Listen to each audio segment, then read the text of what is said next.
কিছু মানুষের প্রচুর অ্যালিগেশন আমাকে নিয়ে, প্রচুর কমপ্লেইন আমাকে নিয়ে যে আমি এত ছোট বাচ্চাটাকে কেন স্কুলে অ্যাডমিশন করিয়েছি, যে কিনা এখনো ভাবে কমিউনিকেট করতে পারে না।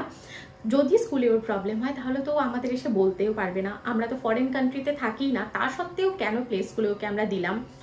আমাদের লাভ স্টোরি কবে শুরু হয়েছিল, কতদিন রিলেশনে ছিলাম, কত বছর বিয়ে হয়েছে, কৃষুকে কত বছর পর কনসিভ করেছি, আমার শ্বশুর বাড়ি কোথায়, বাপের বাড়ি কোথায়, আমি কোথায় বড় হয়েছি, আমার বয়স কত, আমার হাজব্যান্ড কিসে জব করে, আমার ইউটিউব ইনকাম কত মান্থলি।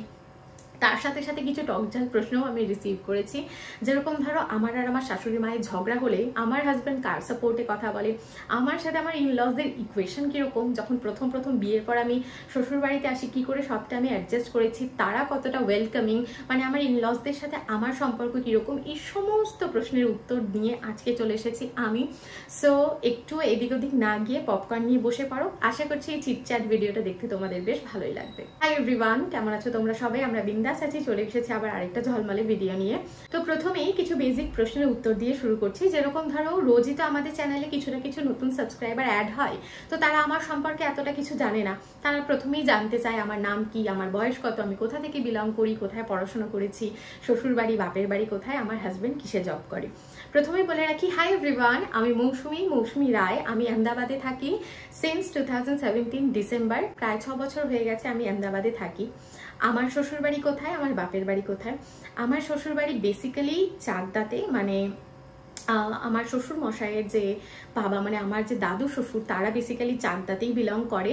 কিন্তু আমার শ্বশুর মশাই কাজের সূত্রে অনেক আগে থেকে সিন্স 1992 মেবি দিল্লিতে থাকতেন। সেই সূত্রে আমার হাজব্যান্ডের বড় হওয়া সেটাও দিল্লিতে, তাই আমি বিয়ের পরে দিল্লিতেই শিফট হয়েছিলাম। আর দিল্লিতেই আমি সংসারটা প্রথমে সংসার কিভাবে করতে হয় এটা শিখেছি। তাই সেই অর্থে দেখতে গেলে আমার শ্বশুর বাড়ি দিল্লিতে, কিন্তু তাদের পৈতৃক বাড়ি কিন্তু চাকদাতে। শ্বশুর বাড়ি বাপের বাড়ি দুটোই কিন্তু চাকদাতে। আমার বয়স কত তোমরা কি জানো না? আমার বয়স নিয়ে অনেকের জিজ্ঞাসা যে আমার বয়স কত। আমি বেশি বয়সের না, আমার 26 বছর বয়স। আর কৃষুকে কনসিভ করেছি আমি when I was 23, তারপর কৃষু হয় যখন আমি 24, এখন আমার 26 বছর, আমার ছেলের বয়স 2 বছর। স্কুলিং কোথায় করি, আমার কলেজ লাইফ কোথায় কাটে, আমি বড় হয়েছি কোথায়, আমার জন্ম, বড় হওয়া, বেড়ে ওঠা, পড়াশোনা সমস্ত কিছুই চাকদাতে করেছি। আমি অ্যাকচুয়ালি বিয়ের আগে চাকদার বাইরে সেরকম কোথাও একটা যাইনি। আমার হাজব্যান্ড কিসে জব করে? আমার হাজব্যান্ড স্টেট ব্যাংক অফ ইন্ডিয়াতে জব করে। একে একে ছোট ছোট প্রশ্নের উত্তরগুলো আমি দিয়ে দিয়েছি। আর আশা করছি যারা নতুন সাবস্ক্রাইবার জয়েন হয়েছে তারা এবার একটু হলেও আমার সম্পর্কে জানতে পেরেছো। অনেকেই কৃষ্ণর ওয়েট নিয়ে ভীষণ চিন্তিত। যারা জেনুইন লোকে ভালোবাসে তারা জেনুইনলি কোয়ারি করে, সেটা অলরাইট। কিন্তু কেউ কেউ আমাকে ক্রিটিসাইজ করে, যেরকম অনেকেই আমাকে ইনস্টাতে গিয়ে কমেন্ট করে, you are not taking care of your son very well, he is looking like he is underweight. So এই ধরনের কমেন্টগুলো আমি প্রায়শই পেয়ে থাকি, এই ধরনের মেসেজ আমি প্রায়শই পেয়ে থাকি। তো যারা জেনুইনলি কোয়ারি করছো তাদের জন্য আমি বলে দিই, ইউটিউবে অনেক বড় মানুষেরা আমাকে সাজেস্ট করেছে, রিকোয়েস্ট করেছে যে আমি যেন কৃষ্ণর ওয়েটটা নিয়ে ওপেনলি কোনো কথা না বলি, এতে করে বাচ্চাদের অনেক সময় নজর লেগে যায়। এবার দেখো, নজর লাগবে কি লাগবে না সেটা পরের ব্যাপার, তর্কে আমি যাচ্ছি না। কিন্তু বড় মানুষেরা যখন বলেছে, আমার মনে হয় সেটা আমার মেনে নেওয়া উচিত। আর আমার মনে হয় কৃষ্ণর ওয়েট যদি আমি নাও বলি তাতে আমার চ্যানেলে বা ভিডিওতে কোনো ইম্প্যাক্ট পড়া উচিত না। তবে যারা জেনুইনলি কৃষুকে ভালোবাসো তারা জানতে চেয়েছো যে কৃষুর মাঝখানে ওয়েটটা কমে গেছিল শরীর খারাপের জন্য, সেটা কি এখন ঠিক হয়েছে কিনা? হ্যাঁ, সেটা ঠিক হয়ে গেছে। And he is not underweight, ওর ওয়েট এখন আগের থেকে একদম ঠিকঠাক হয়ে গেছে। আর ডাক্তার বলেছে পারফেক্টলি অলরাইট রয়েছে, ও ফিট রয়েছে, ওয়েট এখন ঠিকঠাকভাবে বাড়ছে, তাই চিন্তার কোনো বিষয় নেই। অ্যান্ড যারা এই সমস্ত ভুল মন্তব্য করো তাদের আমি একটা কথাই বলবো, I am his mom and I know how to take care of my son very well, so you don't have to worry about that.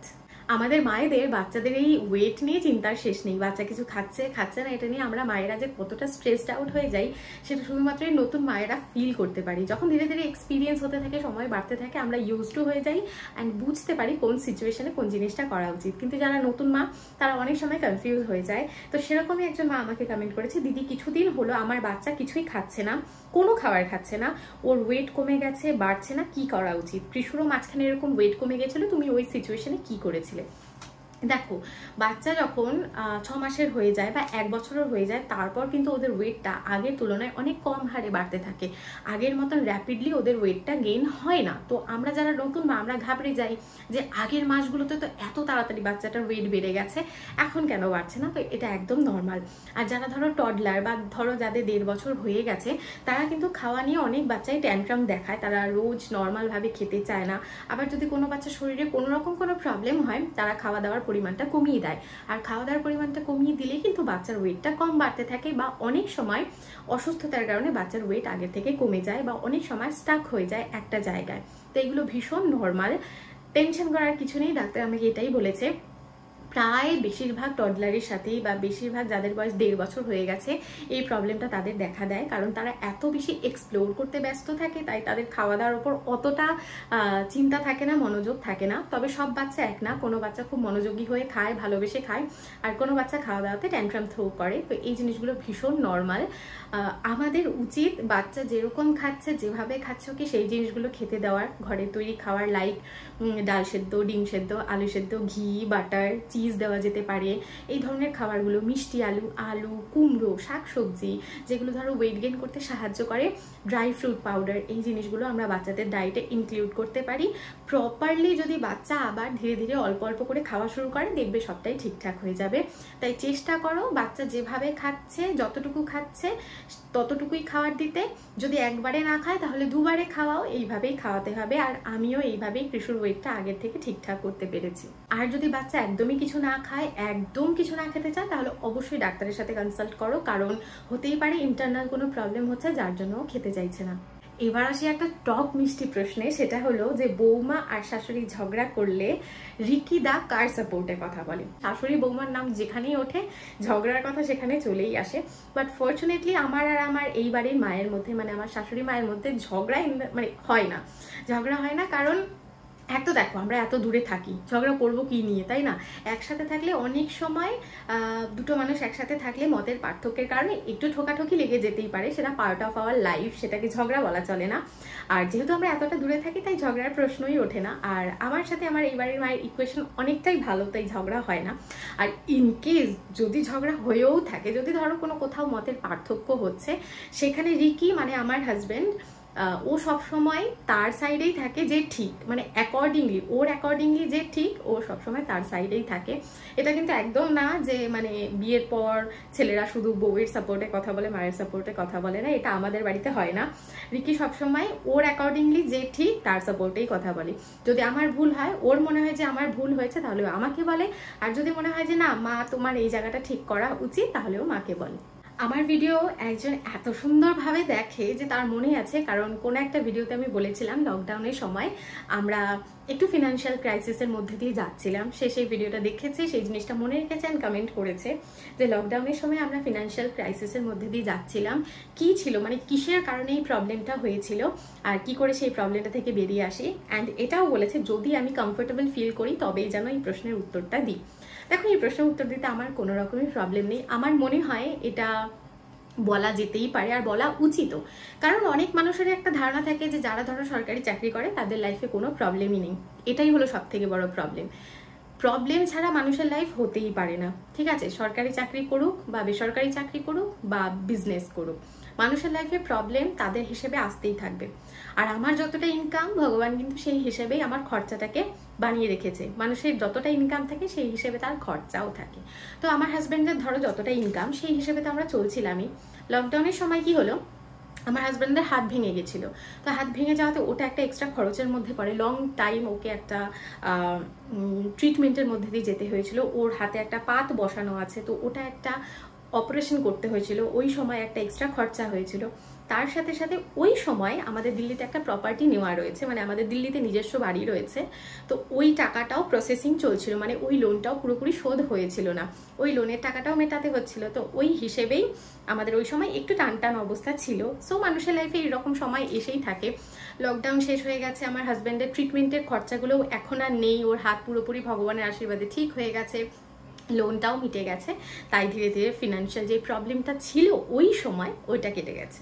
একজন জানতে চেয়েছে আমার ফেভারিট কালার কি। আমার ফেভারিট কালার হলো হোয়াইট আর ইয়েলো। ইয়েলো কালার আমি যেখানেই দেখি আমার শুধু মনে হয় এই ড্রেসটা, এই শাড়িটা আমার জন্যই তৈরি হয়েছে। তো বুঝতেই পারছো আমি কতটা পরিমাণে হলুদ প্রিয় মানুষ। Favourite food momo, phuchka, ice cream, Manchurian, biryani. 5টা জিনিস আমি ভীষণ পছন্দ করি। কত বছর মানে বিয়ের কত বছর পর কৃষুকে আমি কনসিভ করি। আমার বিয়ে হয় 2017 জানুয়ারিতে। কৃষুকে আমি কনসিভ করি 2021-এ। কৃষু 2022-তে হয়ে গেছে।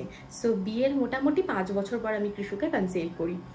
আমার হাজব্যান্ড কিসে জব করে প্রথমেই বলে দিয়েছি। জিজ্ঞেস করেছে যে আমাকে দেখে মোটামুটি শিক্ষিতই মনে হয়, পড়াশোনা আমি যখন জানি তাহলে অন্য কোনো প্রফেশন না চুজ করে কেন আমি ইউটিউবার হতে চেয়েছি। দেখো কিছু জিনিস ভগবান হয়তো তোমার ভাগ্যে লিখে দিয়ে থাকে। আমি কখনোই চেয়েছিলাম না আমি ইউটিউবার হব, মানে আমার মাথাতেও ছিল না এই ধরনের জিনিসগুলো। I always wanted to become teacher. আমি টিচার হতে চেয়েছি অলওয়েজ, কিন্তু আমার ভাগ্যে এটা ছিল না।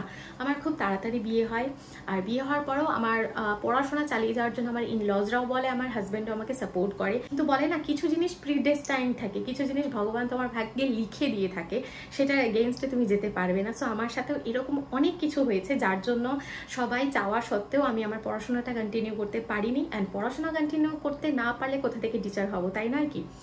তারপর যখন আমার লাইফে কৃষু আসার মানে যখন আমি কনসিভ করি, আমি ধীরে ধীরে রিয়েলাইজ করতে শুরু করি। মানে বয়স বাড়ার সাথে সাথে মানুষ অনেক জিনিস এরকম ফেস করে যে এই জিনিসগুলোতে তার মনে হয় যে না, একটা মেয়ের ইন্ডিপেন্ডেন্ট হওয়া কতটা জরুরি। আমিও ধীরে ধীরে রিয়েলাইজ করতে শুরু করি।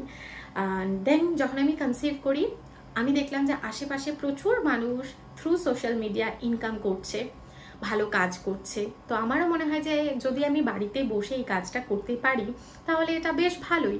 যদি ভদ্র থেকে সৎপথে থেকে কাউকে ক্ষতি না করে কোনো কিছু ইনকাম করা যায় তাহলে সেটা করা যেতেই পারে। তো আমারও মাথাতে এটাই আসে। তারপর আমি ইউটিউব চ্যানেলটা স্টার্ট করি। প্রথমে শখেই করেছিলাম, কিন্তু 6 মাস পর আমার ইউটিউব চ্যানেল যখন মনিটাইজ হয়ে যায় তারপর আমার মনে হতে থাকে যে না, যেখান থেকে ধরো ইনকাম আসার চান্স রয়েছে তো সেটাকে কেন না আমি ইউটিলাইজ করি, কেন আমি সেটাকে টাইম ইনভেস্ট করব না। তাই ধীরে ধীরে আমি ইউটিউবে টাইম দিতে থাকি।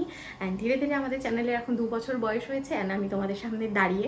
আর কৃষু হওয়ার পর একবার আমার মাথাতে এসেছিল যে এবার আমি জব করতে পারবো। দেন আমি রিয়েলাইজ করি যে আমাদের সিচুয়েশন পুরোটাই আলাদা। আমার পেরেন্টস, আমার ইনলজ কেউ আমাদের সাথে থাকে না। আমরা একটা নিউক্লিয়ার ফ্যামিলিতে থাকি যেখানে আমি, আমার হাজব্যান্ড অ্যান্ড আমার বেবি থাকি। এবার আমাকে যদি বাইরে কোথাও জব করতে যেতে হয় তাহলে কৃষুকে একা বাড়িতে রেখে কারোর কাছে রেখে যেতে হবে। অবভিয়াসলি সেটা কোনো আয়া হতে হবে বা যারা ধরো টেক কেয়ার করে বাচ্চাদের তাদের রেখে যেতে হবে। আর এখানে যেহেতু পুরোপুরি একটা আলাদা কমিউনিটির মানুষ থাকে, মানে গুজরাটিরা, ওদের চিন্তাভাবনা পুরোটাই আলাদা আমাদের তুলনায়। তো আমার মনে হয় যে আমি অন্য এরকম কারোর কাছে বাচ্চাকে রেখে বাইরে কাজ করতে যেতে পারবো না।